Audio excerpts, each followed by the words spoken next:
We're here with a student who felt inspired to change career paths after a study abroad trip in a class he took at Notre Dame. A neuroscience and theology major, Davis Gonsalves has made quite a drastic change. He plans to pursue a career in stand-up comedy after graduation in May. Davis, welcome to Notre Dame Day. Thank you. Great to have you here.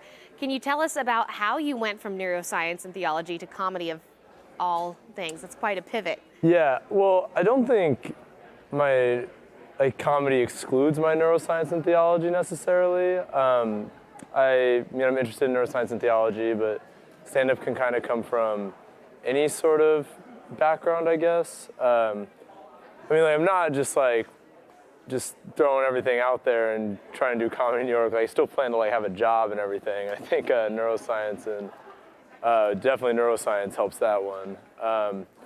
But it just kind of came from doing a little soul searching. I wasn't completely satisfied with the standard med school route, and then went to look into doing a PhD and wasn't super satisfied with that either. So kind of was like, well, I guess it's probably the time of my life to try it, so I'll do it. And we were just talking about how you spent a trip, last spring you were in Denmark for a study abroad trip, and a course you took here at Notre Dame also helped you discern what you really were passionate about and following that passion. Can you tell us about that? Yeah, so I think a common thing in Notre Dame here is people get pretty stressed out and feel a lot of pressure to find a career early on. It really happens, especially with business students going through recruiting, beginning of their junior year, and I thought the same thing. Everyone was getting internships in September junior year, and I was like, oh, I should be doing something. Should I be taking a test or something? I had no idea what I was gonna do.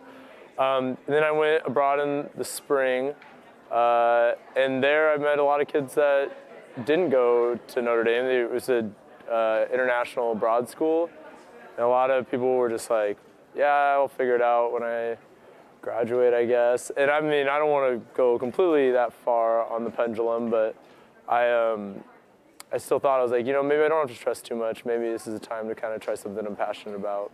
And as for the class, so when I came back fall of this last year, senior year, took this Heart's Desire and Social Change class in the theology department, and that just really was about kind of who you are, what do you want to do, where do you find life, and where can you help the world. And I thought it was something that I definitely can make a positive impact with, is comedy. Awesome, and I'm sure stand-up comedy could be intimidating. How do you manage that? Do you have stage fright, anything like that? Yeah, you manage it with various ways. I think a common one is, I'm over 21, so I can drink, but I think that's the most normal, but I'd say that you just get over it after the first 5 or 6.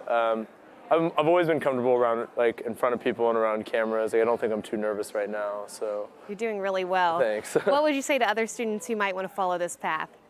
I'd say just try it. I'd say the first time you do it, you're probably gonna be pretty bad. No one's really good to start. A lot of people go in to think comedy is just telling a story to a friend, but it's really not like that at all. And it just takes being on stage to understand it. So just giving it a shot. You're gonna probably bomb. Louis C.K., his extracurricular stuff aside, not the best, but he did really terrible his first time, and then he's now not now, but he was one of the best there is, so just gotta try. All right, and any plans after graduation with this? Can we follow your journey as you embark on it? I'd hope you can follow it. It means I did well, but I'm planning to go to New York City next year. It's kind of, you have to go to New York City or LA, or I guess Chicago. But usually New York or LA, and just gonna go to open mics to start. Hopefully have a job by then to financially, help me out. But then we'll see what happens from there. All right, Davis, thank you so much. It's been fun having you on the show. We're excited to see where this takes you. Thanks. Appreciate it. We might be booking one of Davis's shows soon. We hope we can see you soon.